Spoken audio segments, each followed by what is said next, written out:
Hi, welcome to That's Good Sports. I'm Brandon Perna, and like John Elway in the Denver Broncos, I am very close in extending a contract to myself to keep doing this show.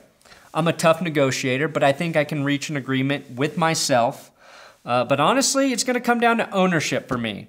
I need someone to own That's Good Sports and run it like a not child. Am I the guy? I don't know. I need to have an honest conversation with the mirror.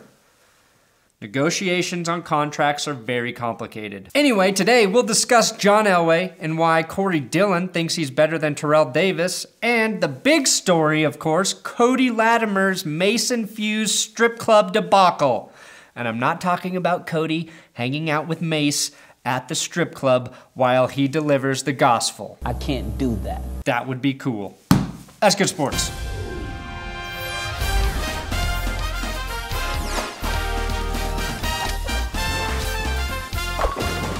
Contract negotiations aside, if you want to keep this channel alive, please support it at patreon.com. Your monthly donation is what will feed my eventual children, Gary and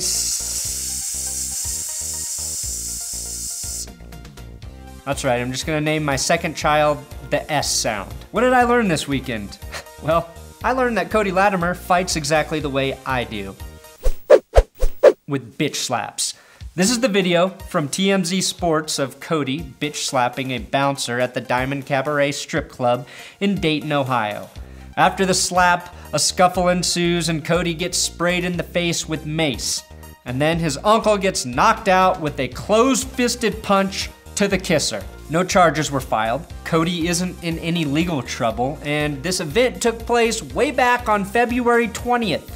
I'm assuming the Broncos have known about this longer than we have, and that this incident probably won't affect Cody's chances for making the team. Cody was trying to break up a confrontation between his uncle and the bouncer, which looks 100% accurate all the way up to the point where he bitch slaps the bouncer.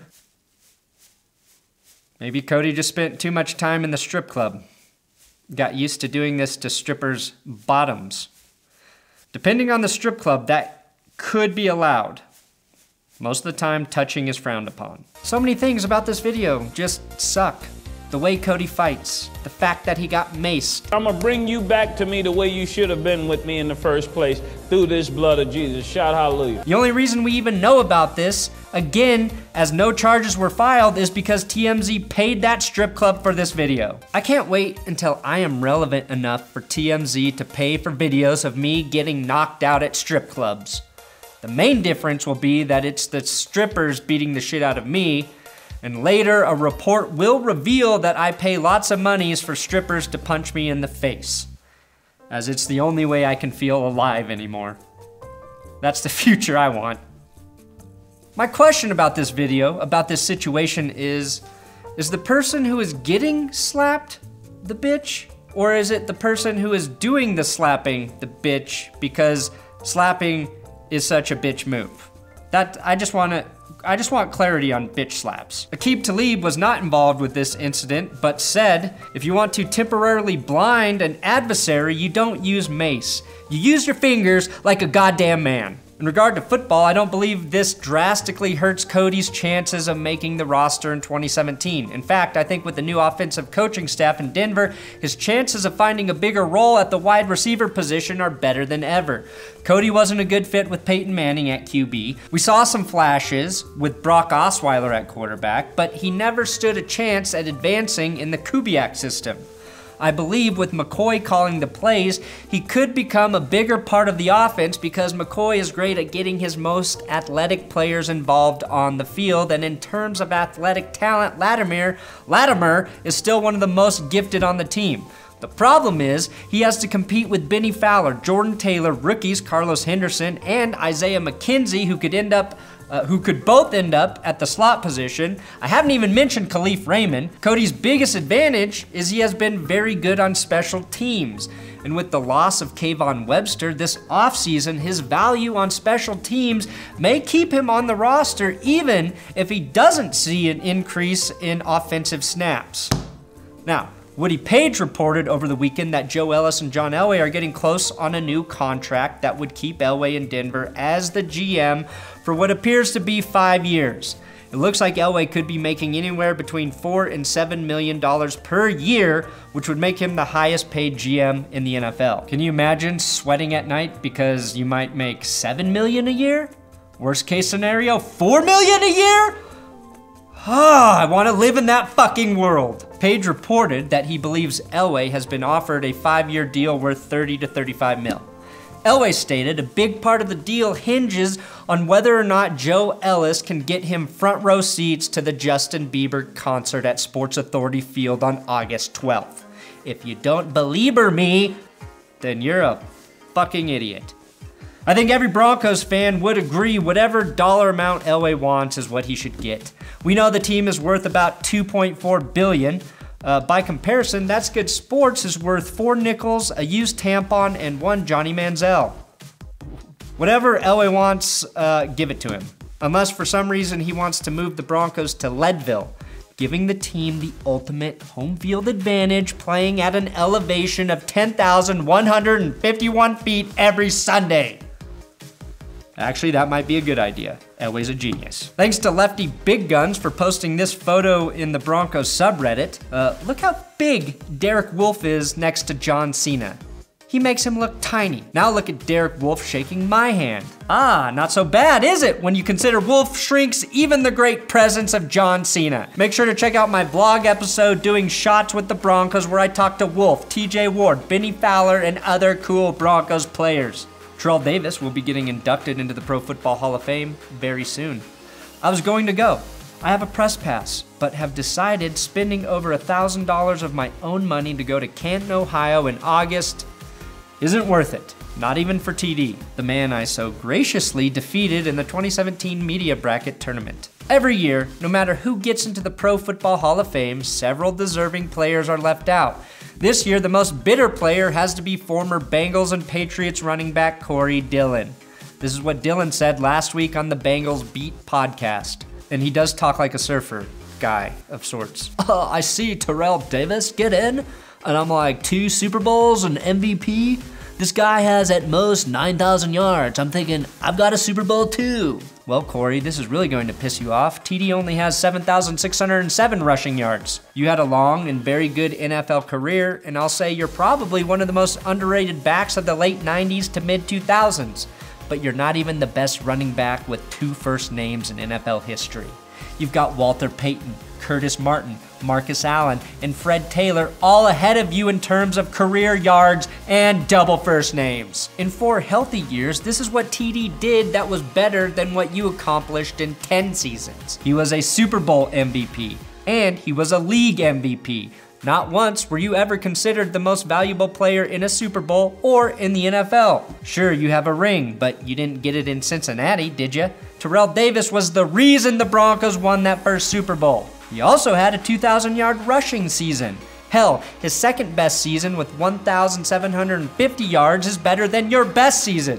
You are ranked 20th on the all-time rushing list, which is impressive, just ahead of O.J. Simpson, which you referred to in your interview. However, the 5 more yards you earned than O.J. occurred because you played in 15 more games than him in your career. That's basically a full season. If you want to truly best O.J., I think you need to murder at least 3 people. Then you can compare yourselves. Till then, he's ahead of you, in my opinion. Knocking TD for his career rush yards is not a fair comparison due to his short career. Instead, why don't you look at, say, Barry Sanders, who in only 3 more games than you rushed for 4,000 more yards? Think about that. Your average per game was 74.9 yards. To catch Barry, you need to play in 53.4 more games. Davis played in 78 games. You played in 150, and his average 97.5 rush yards per game was better than yours, even with the final 17 games of his career being marred by knee injuries. For more of an apples-to-apples comparison, you and TD both played in 8 postseason games. You rushed for 508 yards and scored 4 touchdowns. Terrell Davis, in the same amount of games, rushed for 1,140 yards and scored 12 touchdowns, more than double the yards and exactly triple the amount of TDs. for TD. He even nearly doubled you in receiving yards. His playoff average was 142.5 rush yards per game. Yours was 63.5. So my question is, where were you in the playoffs? Nowhere. Your playoff average is even lower than your career average, and neither are great. Thanks to John Heath's article on Broncos Wire, I can tell you, Dillon went on to say this about TD. Look at this too. You played for the Broncos, okay? Any running back that got in that system, they were good. Tell me one running back that played there that didn't have stats. I can name one, Maurice Clarett. Yes, the system was great for running backs. However, TD was the only one to win a Super Bowl MVP, a league MVP as a running back, and the only one to get 2,000 yards in that system. So yeah, he did it at a higher level than any other back to play in that system, and has a real comparable stat to OJ for being one of the 7 players to ever hit the 2,000 yard rushing mark. You just claimed you were like TD because you had a Super Bowl ring, but then knocked him for playing with the Broncos. You got your ring with the Patriots, dude! Dude!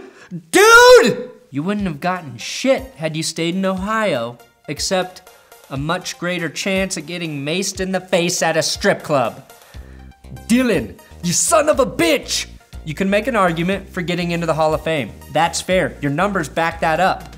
But don't throw one of the best running backs to ever play the game under the bus. And no, I'm not talking about Jerome Bettis, another guy who played at the same time as you and is already in the Hall of Fame.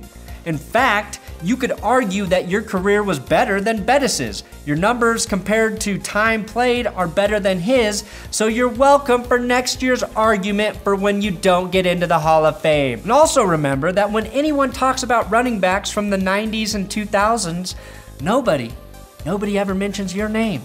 Not even Bill Belichick, not even other guys named Corey. You're a lot like me, very talented, but extremely forgettable. People like us just have to accept that. We'll never get the recognition we deserve, Corey, unless we start our own podcast together, Corey and Brandon. But instead of football, I think we should talk about landscaping. I think there's a big market in podcasts that hasn't been tapped yet about landscaping. Thanks for watching another episode of That's Good Sports. Subscribe here on YouTube. If it's like, just, come on. Fucking subscribe. You can give me a follow on Twitter at Brandon Perna, Instagram at Brandon Perna. I promise you will only slightly regret doing any of those things.